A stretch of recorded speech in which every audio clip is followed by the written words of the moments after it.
Pessoal, vamos começar a falar aqui da usurpação, né? Usurpação é um nome esquisito, né? Um nome forte, né? E usurpação, ela tem essa ideia realmente, né? Apossar-se violentamente, adquirir com fraude, sem direito, indevidamente, tomar à força. A usurpação tem sempre esse sentido, né? Alguma coisa que alguém tem, que hoje alguém pega de forma não legal, de uma forma inidônea, para a gente não falar que sempre a usurpação é crime, né? Então, de uma forma inidônea. O artigo 161, né, vem falando da alteração de limites, né? O que são limites, né? Fronteiras, né? Aquele espaço, né, que delimita um determinado território. Aí vem lá o 161. Suprimir ou deslocar tapume, marco ou qualquer outro sinal indicativo de linha divisória para apropriar-se no todo ou em parte de coisa imóvel alheia. Né? Coisa imóvel. Até porque pela redação, né, já dá essa ideia, né, da gente pensar numa propriedade rural, urbana, que seja, né, que ela tem os seus limites estabelecidos lá pela escritura, né, e que devem ser respeitados. Ele usa o verbo lá primeiro aqui, suprimir. Né? O que é suprimir? Né? Eliminar, fazer desaparecer. Então, como é que eu vou suprimir lá um tapume, um marco? Eu tiro de lá e sumo com ele. Ou qualquer linha que exista lá, eu desapareço com ela. Deslocar, eu mudo de lugar. Né? Ela está em um determinado lugar, eu mudo para outro. Se vocês já viram, ou se não viram, quando virem, se atentem, nas escrituras de propriedades rurais, né, ao roteiro lá, né, de acordo com o georreferenciamento, e às vezes eles falam, chegando até o marco tal, ou partindo do marco tal até o marco tal, né, tantos graus norte, tantos graus sul, né, e a gente tem lá os marcos, né, esses pontos, né, delimitam a propriedade. Se você deslocar esse marco de local, você tirar, ou você vai diminuir, você vai aumentar a propriedade, né? Mas você vai retirar daquilo que ela é verdadeiramente, né? Tapume, marca ou qualquer outro sinal indicativo, né? Na verdade, tapume, marca é tudo aquilo que indica que ali é um território e que ali pertence a alguém, né? Tanto que ele usa aqui depois o termo aqui alheias, né? É, coisa imóvel alheia, alheias não, coisa imóvel alheia, de outra. Ou seja, quando a gente fala de outra em uma alheia, isso pode ser tanto público como privado. Né? Não importa, né? Achar, não, mas isso só está protegendo os bens privados, não, também os públicos aí, né? A gente tem as terras devolutas, as terras da União, as terras do Estado, as terras do município, né? Da mesma forma. Né? A gente está, o legislador aqui, ele protege a propriedade e a posse dos bens imóveis. Enquanto até agora, né, a gente tem visto lá nos crimes contra o direito de propriedade, né, a propriedade móvel, aqui a gente tem a proteção à propriedade imóvel. Né? Sujeito ativo.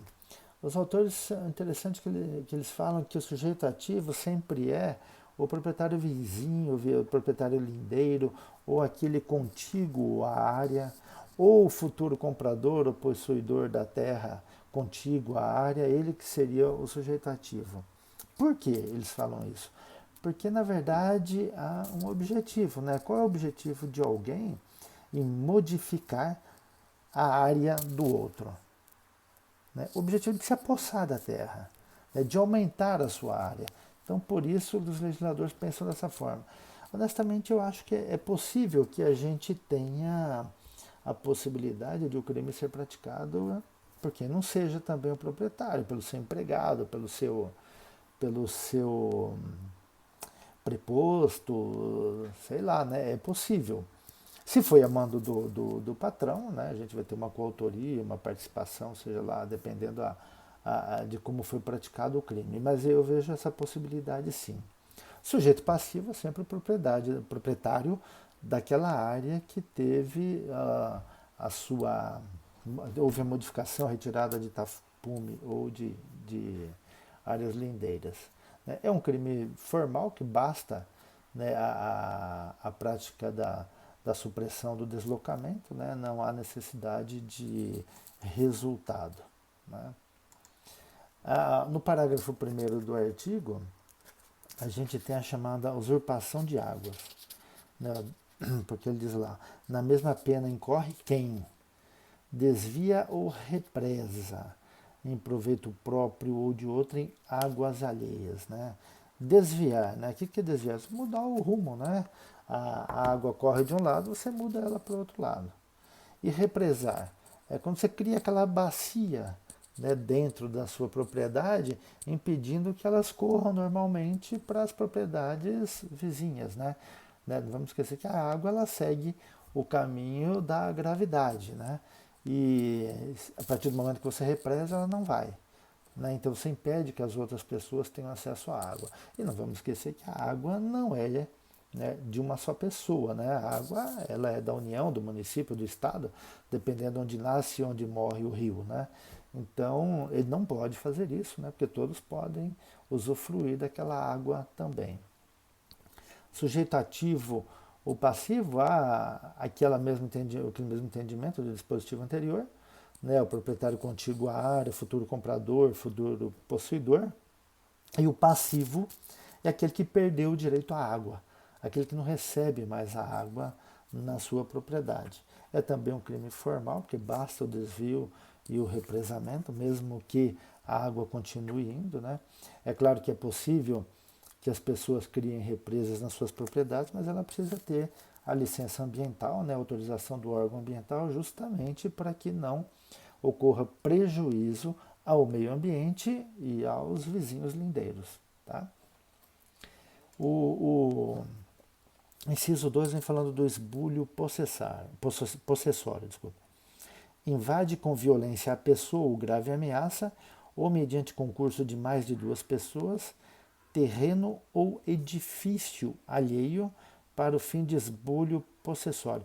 Esse dispositivo aqui é interessante, viu? Primeiro, invade. Né? Invadir quando você ingressa à força, né, com o objetivo de dominar aquela área.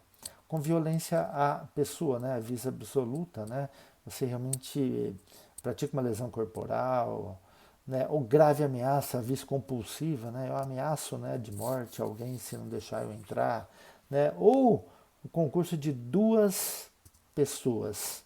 Esse concurso para duas pessoas é aquela discussão, concurso de duas pessoas, são três ou são quatro? A doutrina se divide, a jurisprudência também, mas eu tenho visto a maioria entendendo que o mínimo são quatro. Por quê? Quando ele fala assim, mais de duas pessoas, são três. Mas o concurso de mais de duas pessoas pressupõe que o agente, né, por exemplo, o sujeito ativo, eu, né, mais três pessoas. Por isso, o mínimo quatro. Né? É uma interpretação, né, interessante. Né? Mas, né, vejam bem que ele fala lá, ó, quando você invade mediante concurso de mais de duas pessoas. As duas interpretações, eu acho que elas são interessantes, né?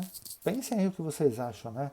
A doutrina, ela oscila tanto de um lado para o outro, tá? O sujeito passivo é sempre o proprietário da propriedade invadida, né? É um crime formal, né? Não precisa ter resultado, só o invadir, né, já tipifica.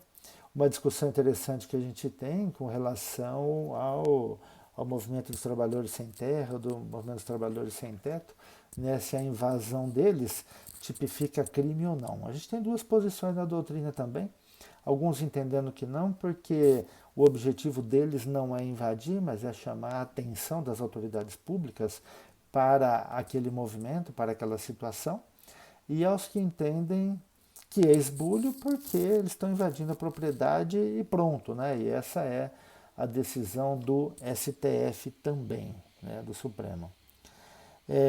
Há possibilidade de concurso se houver a violência, né, ó, de acordo com o parágrafo 2º, né? Então a gente pode ter um concurso formal, né? E se a propriedade é particular e não é emprego de violência, a ação é privada. Se for propriedade pública, a ação é penal, é pública e incondicionada. Valeu, grande abraço.